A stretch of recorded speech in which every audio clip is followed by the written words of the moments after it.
এখানে চাউমিন সিদ্ধ করে নিয়েছি, জল ঝরিয়ে নিয়েছি আর কি।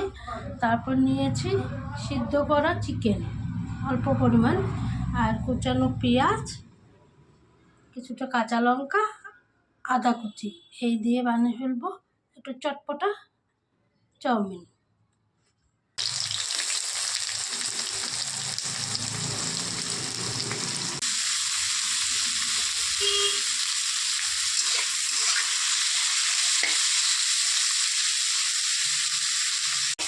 পেঁয়াজটা একটু ভাজা ভাজা হয়ে গেলে দিয়ে দেবো সিদ্ধ করা চিকেন।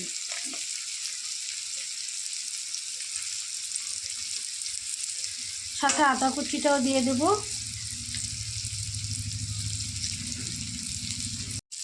পরিমাণ মতো লবণ দিয়ে দেবো।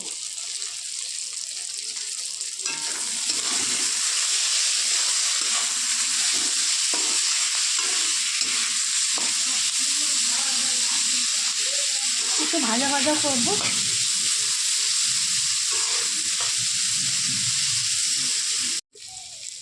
সব কিছু ভাজা ভাজা হয়ে গেছে, এখন দেবো আমি সিদ্ধ করা চাউমিনগুলো।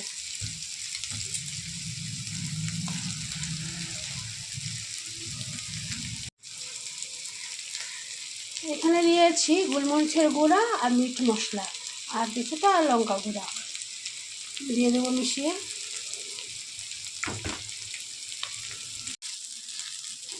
খুব কম সময়ে একটা চটপটা খাবার, যাতে পেটও ভরবে মনও ভরবে।